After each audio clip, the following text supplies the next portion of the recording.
दोस्तों, एक जंगल में नदी के किनारे एक बहुत घना पीपल का पेड़ था। उस पेड़ के नीचे एक संत अपना सुंदर कुटिया बनाकर रहते थे।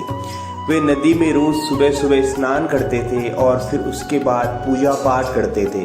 एक दिन जब वे नदी में स्नान कर रहे थे, तभी उनकी नज़र एक बिच्छू पर पड़ी। उन्होंने देखा पानी का बहाव बहुत तेज था और उसी पानी के बहाव में वह बिच्छू बहता चला जा रहा था।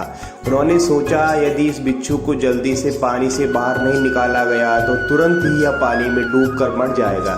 ऐसा सोचकर वह दयालु संत उस बिच्छू को अपने हाथों में उठा लिया। लेकिन जैसे उन्होंने बिच्छू को उठाया, बिच्छू ने उनके हाथ में डंक मार दिया।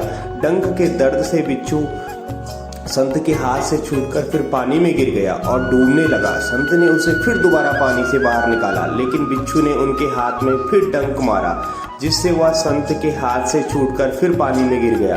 एक आदमी उसी नदी में संत के बगल में स्नान कर रहा था। वह संत और बिच्छू को बहुत देर से देख रहा था। वह सोच रहा था कि यह संत पागल है क्या, जब बिच्छू इनको बार बार डंक मार रहा है और वो फिर भी ऐसा डंक जिसका दर्द बर्दाश्त करना बहुत ही मुश्किल है, फिर भी बिच्छू को बार बार पानी में डुबोने से बचा रहे हैं। जब संत ने तीसरी बार उस बिच्छू को पकड़ने की कोशिश कर रहे थे, तब उस आदमी से रहा नहीं गया और संत से बोला, बाबा आप यह क्या कर रहे हैं? आप इसको बचाने की कोशिश कर रहे हैं और यह दुष्ट बार बार आपके हाथ में डंक मार रहा है। अगर आपने फिर इसको पकड़ा तो यह आपको जरूर डंक मारेगा। इसे बचाने की कोशिश मत कीजिए, इसको केवल आपको कष्ट ही होगा। तब तक संत ने उस बिच्छू को पकड़ लिया। बिच्छू ने फिर डंक मारा, लेकिन संत ने इस बार उसे पानी में गिरने नहीं दिया और जल्दी से उसे नदी के किनारे जमीन पर छोड़ दिया।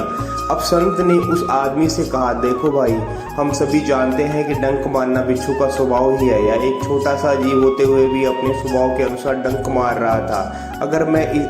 अगर मैं इसे नहीं निकालता तो इसकी मृत्यु हो जाती। इस तरह अगर ये अपनी मृत्यु की परवाह किए बिना अपने स्वभाव को नहीं छोड़ सकता, तो एक इंसान होकर मैं कैसे दूसरों की भलाई करना छोड़ देता।